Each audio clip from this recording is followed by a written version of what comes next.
दोस्तों, आज का वीडियो हम मेरा एक दोस्त का लाइफ का कहानी को लेके शुरू करेंगे। मेरा वो दोस्त सॉफ्टवेयर इंजीनियर है, बेंगलोर में नौकरी करता है। अच्छा खासा सैलरी भी है, लगभग 80,000 सैलरी है। लेकिन कहानी में ट्विस्ट यही है कि उसका हर महीना का जो होम लोन है, कार लोन है, पर्सनल लोन है, ऐसा करके जितना सारा लोन है उसका ईएमआई मिला के उसका हर महीना लगभग 50,000 रुपया कट जाता है। तो उसका जो 80,000 सैलरी है उसमें से उसको अपना खर्चा करने के लिए, मतलब अपना लाइफ में सेविंग्स करने के लिए या पर्सनल जो खर्चा है करने के लिए सिर्फ 30,000 रुपया हाथ में बचता है। और इन द अदर सेंस ये थोड़ा हैरानी का बात है कि वो देखा जाए तो वो आप जो इतना पढ़ाई लिखाई करके कमा रहा है, तो कमाने का जो मेजर पोर्शन है, मतलब 80,000 सैलरी का 50,000 रुपया वो हर महीना मेहनत कर रहा है बैंक को कुछ मुनाफा देने के लिए। मतलब वो बैंक के लिए मेहनत कर रहा है अपना इनकम का ज़्यादा मेजर पोर्शन।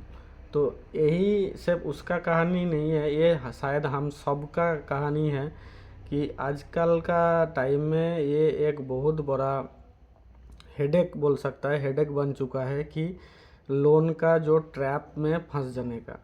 हम सभी लोग कुछ ना कुछ रीजन से ऐसा ट्रैप में फंस जाता है, और ये एक बहुत ही लुभावना ट्रैप है जिसमें इजीली फंसने का चांस रहता है। सब लोग बोलता है, या हम भी बोलना चाहेंगे कि अपना बस चले तो लोन कभी लेना ही नहीं चाहिए। लेकिन प्रैक्टिकल लाइफ में क्या ये पॉसिबल है? बिल्कुल पॉसिबल नहीं है। कुछ ना कुछ रीज़न से लोन आ ही जाता है, लेकिन कोशिश यही करना चाहिए कि लोन ना लेना ही ठीक है। जितना आपका अपना हैसियत है उसका हिसाब से ही आप अपना जो स्पेंडिंग कीजिए, खर्चा कीजिए। लेकिन अगर मजबूरी में लोन लेना पड़ता है तो लोन लेने से अल्टीमेटली यही सब चीज़ आता है अपना लाइफ में। एक हेडेक आ जाता है, टेंशन आ जाता है, अरे बाप रे बाप ये लोन का ईएमआई देना पड़ेगा, सैलरी आया कि नहीं आया, ईएमआई का टेंशन चालू हो गया। और विश्वास नहीं करेंगे कि आप अगर एक बार ये लोन का चंगुल में फंस गए तो धीरे धीरे ये आपको जकड़ लेगा चारों तरफ से। आप एक लोन चुकता करने से फिर दूसरा लोन का चंगुल में फंस जाएंगे। प्रैक्टिकली बहुत ही मुश्किल होता है, बहुत ही कम लोग इसका जो ट्रैप है, ट्रैप से निकल सकता है। और आजकल का टाइम में जो बैंक्स या लोन देने वाले एनबीएफसी जो है, इतना ज़्यादा आपको इन्फ्लुएंस करेंगे, आप मतलब कॉन्फ्यूज़ होके उनका ट्रैप में फंस ही जाएंगे। कैसे कैसे इन्फ्लुएंस होता है ना कि ये ले लोन ले लीजिए, बहुत ही इजी ईएमआई है, सिर्फ और सिर्फ 700 रुपया महीना, आपका सैलरी का बहुत ही कम भाग है, इजी रीपेमेंट है, 0% इंटरेस्ट, ऐसा ऐसा करके आप लोग सुनता भी है ना कि लोन वाला कैसे बोलता है। और दिन में तो कम से कम 7-8 कंपनी से, 7-8 बैंक से ऐसा फ़ोन आ ही जाता है। और सबसे हैरानी का बात यही है कि आज का टाइम में आप अगर वो सब कॉल को ब्लॉक भी कर देंगे ना, तो मेल्स में भी आने लग गया है इन लोगों का ऐसा ऑफ़र। क्योंकि उन लोग भी जानता है कि हम जितना आदमी को लोन का चंगुल में फंसाएंगे उतना ही मेरा फ़ायदा है। क्योंकि अल्टीमेटली उन किसी का कुछ लॉस हो चाहे ना, लॉस ना हो, लेकिन उन लोगों को प्रॉफिट होता ही रहता है। तो आज का वीडियो में हम लोग यही जानने का कोशिश करेंगे कि लोन से आखिर फ़ायदा किसको होता है, और ये लोन का चंगुल से कैसे बचा जा सकता है, स्मार्टली कैसे, अगर लोन ले भी लिए है तो इसको रीपेमेंट कैसे किया जा सकता है। तो यही सब मेथड है, और क्या क्या करने से आप अपना लाइफ में लोन को दूर रख सकता है। तो नमस्कार दोस्तों, Pritam's motivation and investment channel में आप सबका स्वागत है।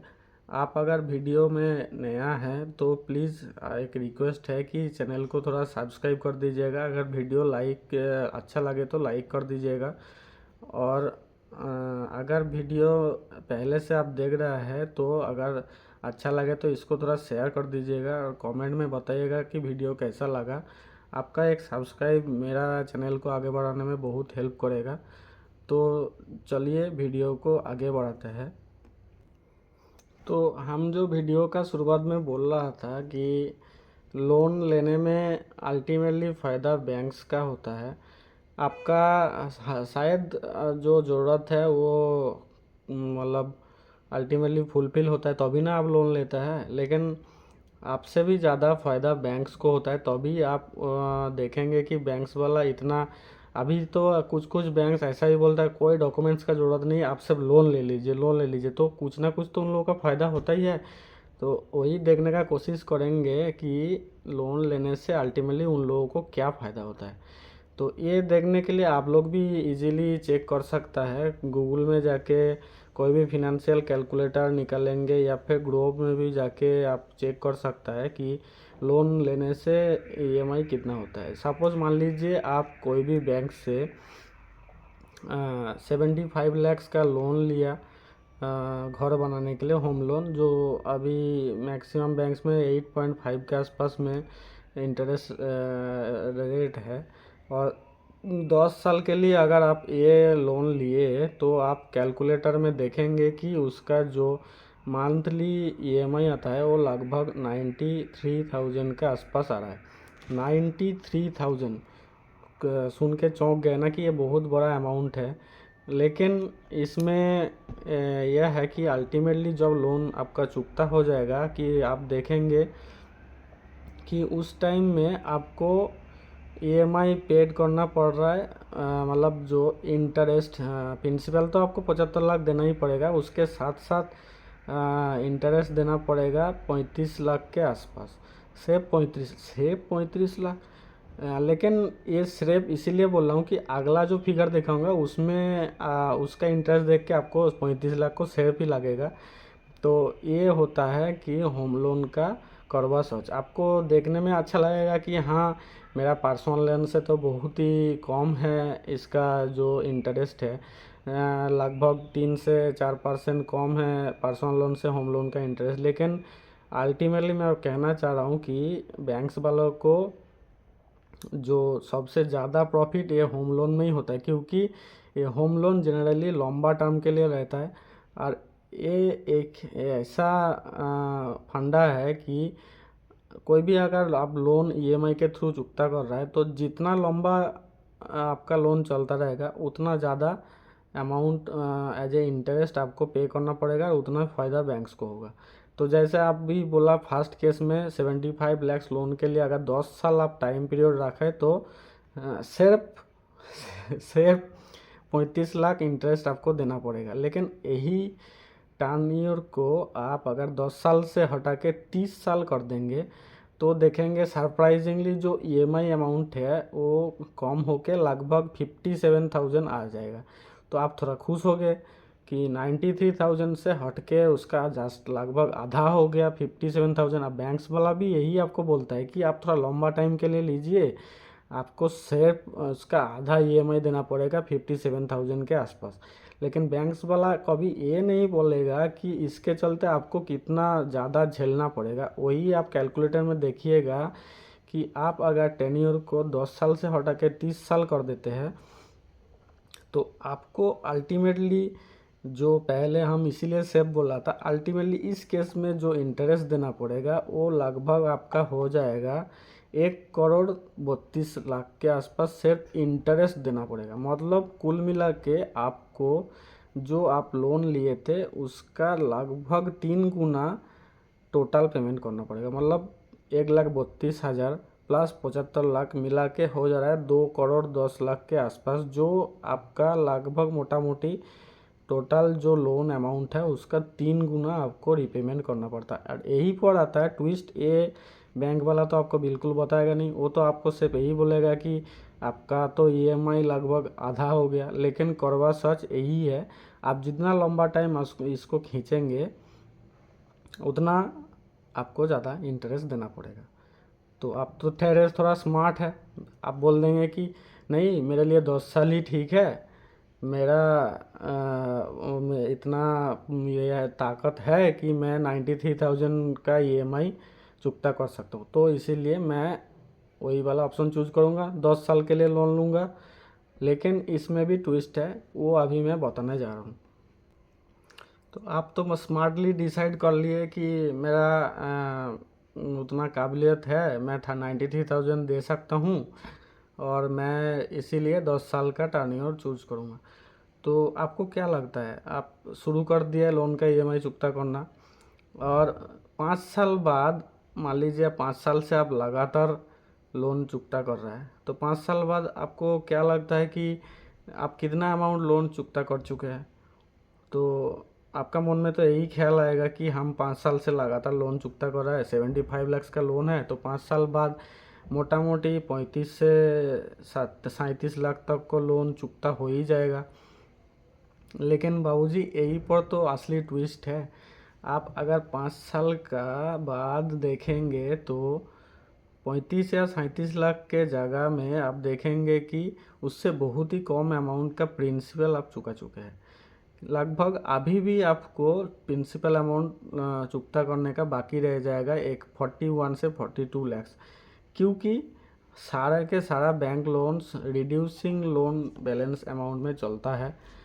क्योंकि यही है कि आप जब अपना ईएमआई भरना चालू करते हैं तो शुरुआत में उसका जो ज़्यादा अमाउंट है वो चला जाता है टुवर्ड्स इंटरेस्ट रीपेमेंट में। मतलब मान लीजिए आप 93,000 का ईएमआई दिया, तो उसका मेजॉरिटी पोर्शन मोटा मोटी शुरुआत का टाइम में लगभग 70,000 रुपया चला जाएगा इंटरेस्ट पेमेंट में, और बाकी बचा कुचा थोड़ा सा अमाउंट जाएगा प्रिंसिपल अमाउंट में।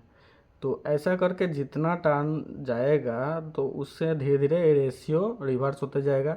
एकदम लास्ट में जाके आप देखेंगे कि आपका जो ईएमआई अमाउंट है 93,000, उसका मैक्सिमम अमाउंट आपका जा रहा है प्रिंसिपल को चुकता करने में, और बहुत ही माइनर अमाउंट जा रहा है इंटरेस्ट के तरफ, क्योंकि बैंक उस टाइम में उसका जितना इंटरेस्ट लेना था वो तो ले चुका है ना। तो आप अगर ये चाहेंगे कि मैं जल्दी जल्दी अपना लोन लास्ट तक खींच के चुकता करना चाहता हूँ, तो देखेंगे कि अल्टीमेटली आप लॉस में ही जा रहा है।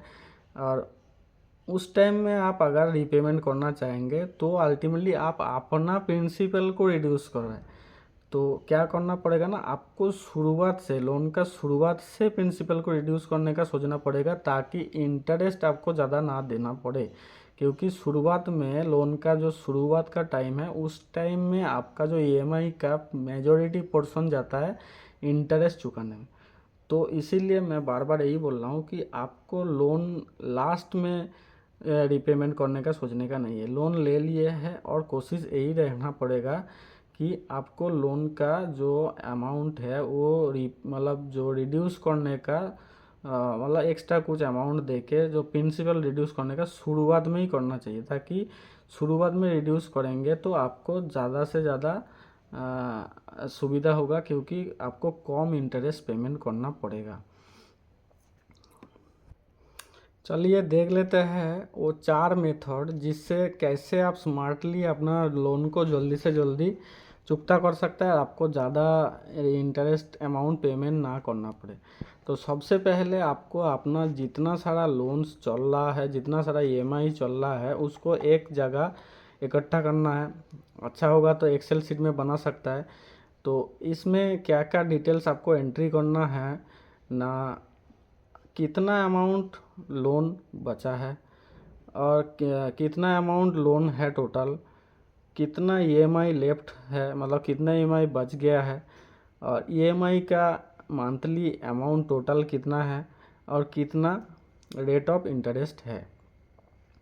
तो इसमें क्या करना पड़ेगा ना, ये जो आप इकट्ठा कर लेंगे तो आपको मोटा मोटी एक आइडिया मिल जाएगा कि मेरे को कितना मंथली ईएमआई टोटल चुकता करना है और कितना सारा लोन है, कितना उसका मतलब कौन सा उसमें से बड़ा ईएमआई है, कौन सा छोटा ईएमआई है। तो ये करने के बाद आप एक समराइज शीट मिल जाएगा, जिससे आप क्लियर कट आइडिया आपको मिल जाएगा कि आपको अल्टीमेटली आपका हाथ से मंथली इतना चला जाएगा। उसके बाद जो आता है कि बहुत बड़ा बड़ा फिनंशियल एडवाइज़र लोग बोलते हैं कि वही लोग लोन जल्दी चुकता कर सकता है जो एट ए टाइम एक लोन को पकड़ता है। मान लीजिए ये हम रीपे मतलब जो प्रिंसिपल अमाउंट में एक्स्ट्रा फिलिंग करने का बात बोल रहा हूँ। मतलब जो ईएमआई चल रहा है उससे कुछ नहीं कर सकता है। मतलब मान लीजिए आपके पास कुछ एक्स्ट्रा अमाउंट है तो आप चाह रहा है कि हम धीरे धीरे थोड़ा थोड़ा करके प्रिंसिपल को घटाते जाएगा। तो इस केस में वही लोग जल्दी चुकता कर सकता है जो लोग एट ए टाइम एक ही लोन को पकड़ता है। ऐसा नहीं कि आपके पास कुछ एक्स्ट्रा अमाउंट है, सब लोन को सब एक साथ आप कवर करना चाहता है, तो उससे ज़्यादा जो एक टाइम में एक ही लोन को चुकता कर सकता है वो जल्दी लोन से निकल सकता है। तो इस केस में आप दो मेथड फॉलो कर सकता है। एक है कि टुवर्ड्स सबसे बड़ा से सबसे छोटा में, मतलब मान लीजिए कि आपका 4 लोन चल रहा है, उसमें से एक है कि बहुत ही बड़ा अमाउंट है जो महीना में सबसे ज़्यादा ईएमआई खाता है, तो उसको पहले चुकता करने का आपको कोशिश करना चाहिए। उससे धीरे धीरे आके सबसे छोटा अमाउंट को लास्ट में।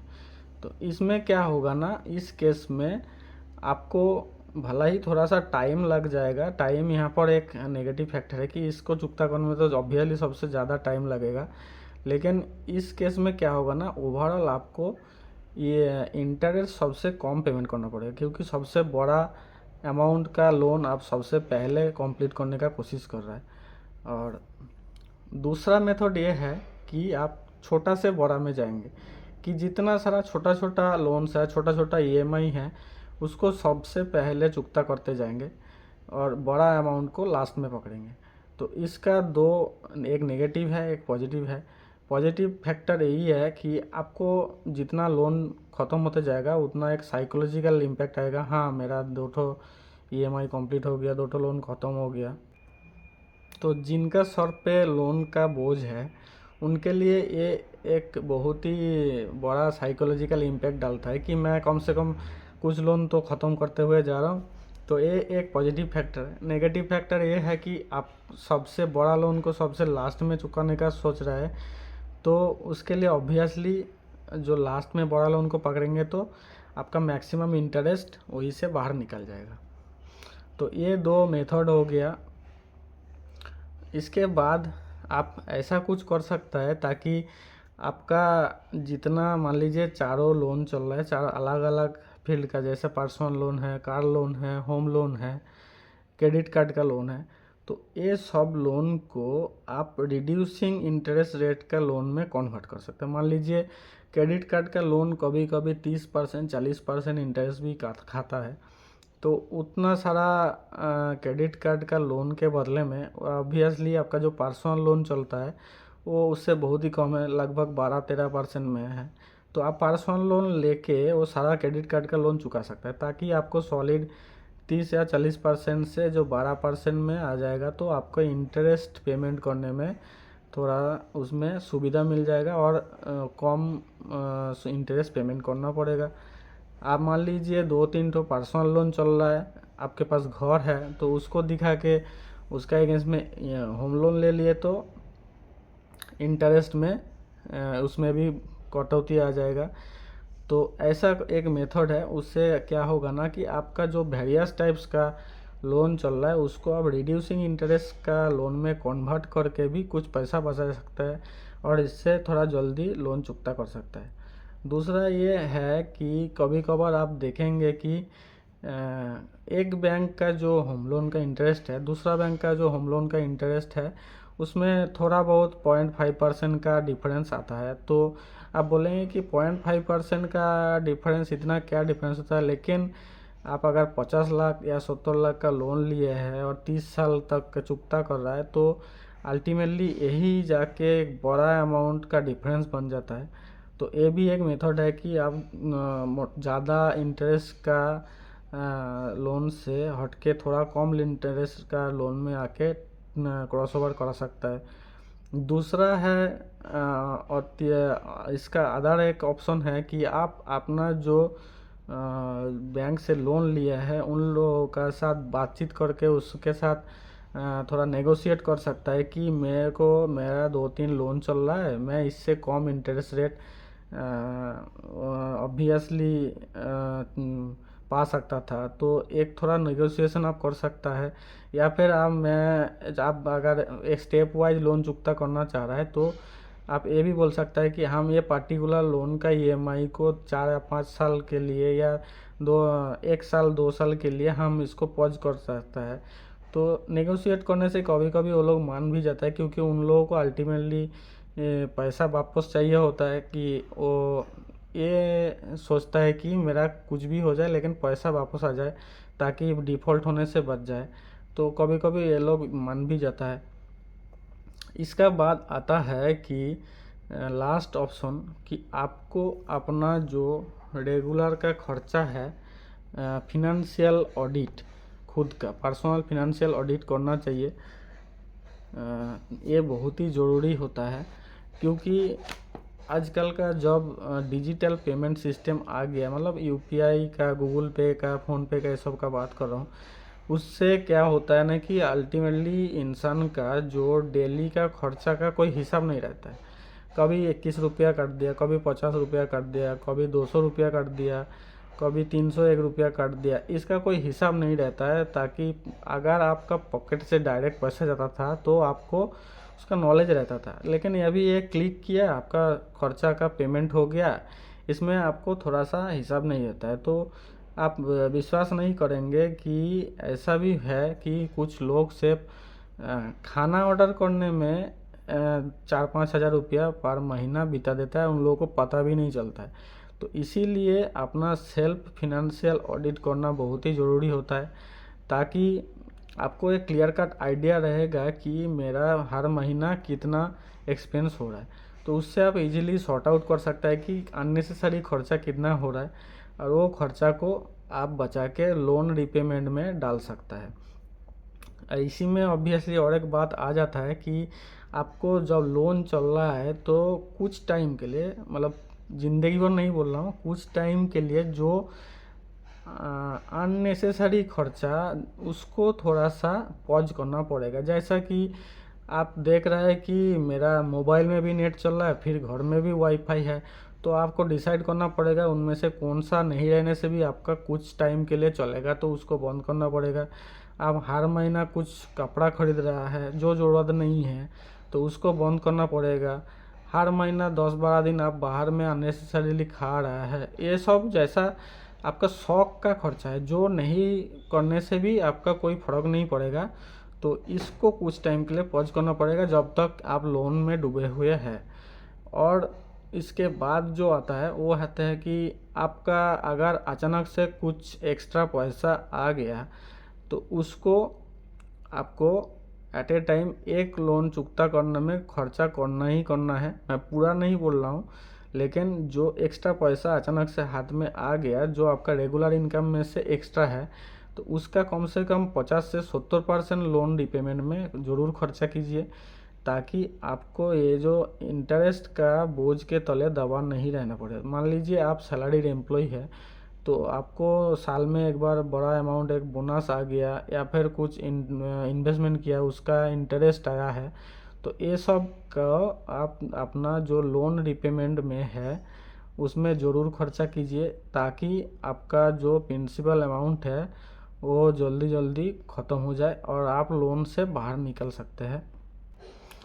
इसके बाद आता है कि मान लीजिए आप हर महीना 40,000 रुपया या 50,000 रुपया कमा रहा है, और आप लगता है कि मेरा लिए ये सफिशिएंट है। तो इसके बाद आप जब लोन में हैं तो कुछ ना कुछ करके अपना जो मंथली इनकम है थोड़ा बहुत बढ़ाने का कोशिश कीजिए, ताकि आप अभी लोन में चल रहा है तो उसको चुकता करने के लिए आपको अपना मंथली इनकम थोड़ा बढ़ाना पड़ेगा। इसमें पार्ट टाइम कुछ भी कर सकता है, जाकि आप ट्यूशन शुरू कर सकता है, क्लाउड किचन कर सकता है, कुछ पेपर में आर्टिकल लिख सकता है, इंटरनेट में कुछ आर्टिकल लिख सकता है, या ऑनलाइन कुछ क्लास करा सकता है। ऐसा करके कुछ ना कुछ करके अगर 4-5 हज़ार रुपया महीना में एक्स्ट्रा आप कमा लेंगे तो देखिएगा कि इसमें बहुत बड़ा फ़र्क पड़ता है। तो या फिर आप दूसरा कुछ नौकरी स्विच कीजिए जाके इसमें आपका थोड़ा सा सैलरी हाइक हो जाए। तो ये करने से अल्टीमेटली आपका लोन का जो है उसके ऊपर थोड़ा ज़्यादा असर पड़ता है। और लास्ट में हम यही बोलना चाहेगा कि अगर आपको लोन कुछ भी करके और कुछ रास्ता नहीं निकल रहा है, लोन जल्दी चुकता करना है, तो आप एक प्रिंसिपल और ले सकता है कि आपको अगर थोड़ा मतलब अपना ताकत है पैसा का, आप चाहता है कि लोन थोड़ा जल्दी चुकता हो जाए, तो बैंक के साथ ये कांटेक्ट कीजिए कि मेरा जो ईएमआई है वो 5% या 10% इंक्रीजिंग वे में ईएमआई चुकता करना चाहते हैं आप। ऐसा करके बात करने से क्या होगा ना, मान लीजिए आपका इस महीना ईएमआई इस साल का चल रहा है 30,000 रुपया पर महीना, अगला साल उसका 5% या 10% करके हाइक कर दीजिए, ताकि इससे क्या होगा आपका जल्दी जल्दी ईएमआई थोड़ा चुकता हो जाएगा। और दूसरा ये है कि आप अगर और जल्दी चुकता करना चाहते हैं तो बैंक में जाके ये बात कीजिए, लेकिन उसके पहले अपना मन में ठान लीजिए कि मेरे को साल में 12 ईएमआई नहीं, टोटल 13 ईएमआई चुकता करना है। मतलब आपका साल अजीब 13 महीना में ख़त्म होगा। तो एक एक्स्ट्रा जो ईएमआई आप मन में डिसाइड कर लेंगे और बैंक में जाके बोलेंगे कि ये जो एक्स्ट्रा ईएमआई हम पे करेंगे वो मेरा प्रिंसिपल के तरफ जाएगा, मतलब प्रिंसिपल को रिड्यूस करेगा। ये करने से आप देखिएगा आपका अगर 15 साल का लोन चल रहा है तो 5 साल ऐसे ही उसका कम हो जाएगा, और साल कम हो जाएगा तो आपको total all over interest payment करना भी कम हो जाएगा। तो ये सब मेथड यूज करके आप अपना जो स्मार्टली जो लोन चल रहा है उससे बाहर निकल सकता है। तो आज का वीडियो इतना ही था। आप लोग थोड़ा कमेंट करके बताइएगा कैसा लगा वीडियो, और वीडियो अगर अच्छा लगे तो लाइक कर दीजिएगा, और मेरा चैनल को प्लीज़ सब्सक्राइब कर दीजिएगा ताकि मेरा चैनल भी थोड़ा आगे बढ़े। नमस्कार आज के लिए।